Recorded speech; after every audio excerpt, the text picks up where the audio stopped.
Y la preocupación por el coronavirus en la Argentina avanza, sin ninguna duda, y en ese sentido cada vez es más importante no solamente las decisiones que toma el gobierno nacional, sino además el consejo de aquellas personas que están monitoreando, científicos, médicos que están monitoreando qué es lo que pasa en nuestra sociedad. Y una de ellas personas, digo yo, una de las más importantes, por cierto, es la doctora Florencia Can, que es médica infectóloga y que ya está en contacto con nosotros. Doctora Can, ¿cómo está? Muy buenas tardes. ¿Qué tal? Buenas tardes, ¿cómo están ustedes? Bueno, muy bien. Bueno, ¿cuál es el estado de situación en este momento? Siempre me gusta preguntar esto porque nos pone un poco en el marco en el cual ustedes están viendo cómo se está desarrollando esta pandemia en la Argentina. Bueno, ustedes saben que esto es una situación que pasa por diferentes fases. Sí. Ahora estamos en una fase que se llama de segmentación geográfica y esto tiene que ver con que tenemos diferentes situaciones epidemiológicas a lo largo y a lo ancho del país. Tenemos algunos departamentos con circulación comunitaria del virus, como es la Ciudad Autónoma de Buenos Aires, el conurbano bonaerense, Chaco, Río Negro, algunas otras, digamos, localidades, Tierra del Fuego, en Ushuaia. Y tenemos, por ejemplo, provincias que no tienen casos o provincias que no tienen casos hace 2 semanas o algunas provincias que solo tienen casos importados. Entonces, ante situaciones tan diferentes a lo largo y a lo ancho del país, claramente las medidas permitidas no pueden ser las mismas en todos lados.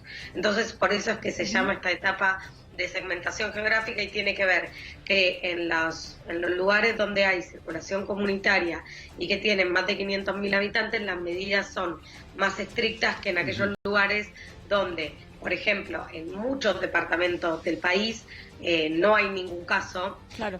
Y son, digamos, localidades de menos de 500.000 habitantes, entonces en esas localidades, si se cumplen con determinadas condiciones, se pueden ampliar o permitir un poco más algunas actividades que en las grandes ciudades no se puede por la circulación que tiene el virus. Ahora, así doctora, que estamos en este momento. Sí. Pregunta. Esto de las fases, ¿se evalúa cada 15 días? Porque, digo, la última extensión había sido justamente 2 semanas, ahora sabemos que es hasta el 10 de mayo. Ustedes, los especialistas, cuando se reúnen con el Poder Ejecutivo, plantean la situación, bueno, en 15 días nos volvemos a juntar, vemos cómo seguimos y vemos qué se puede ir liberando o a qué fase pasamos.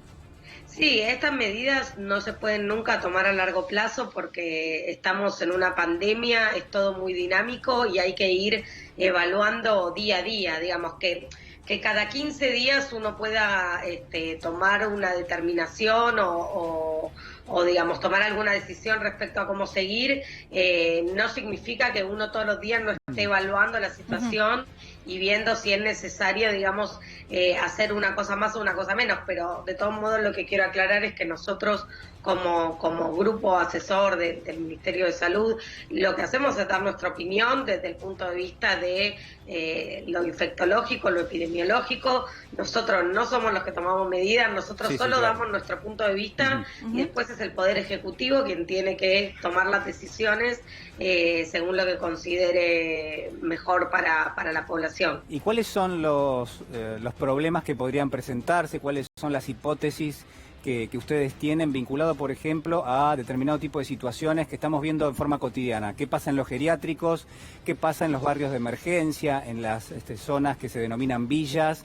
Y también qué ocurre sobre todo con aquellos que hoy por hoy realmente no tienen acceso a las condiciones sanitarias mínimas que requiere este momento.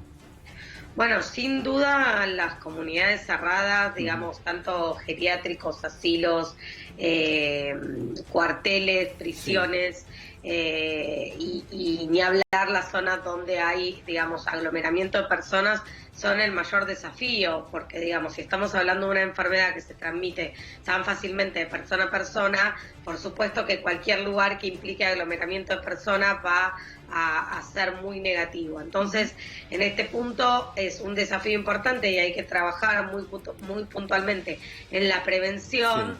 Y por otro lado también en el caso de las personas que viven en villas o en barrios muy carenciados, donde por supuesto que ante un caso confirmado no pueden hacer el aislamiento en su casa porque claramente, digamos, no van a tener las condiciones para poder aislarse del resto de sus convivientes, y lo que va a pasar seguramente es que va a haber muchos contagios en el domicilio. Lo que se hace es el aislamiento en un centro de salud, sea en un hospital, en un sanatorio o en estos centros intermedios.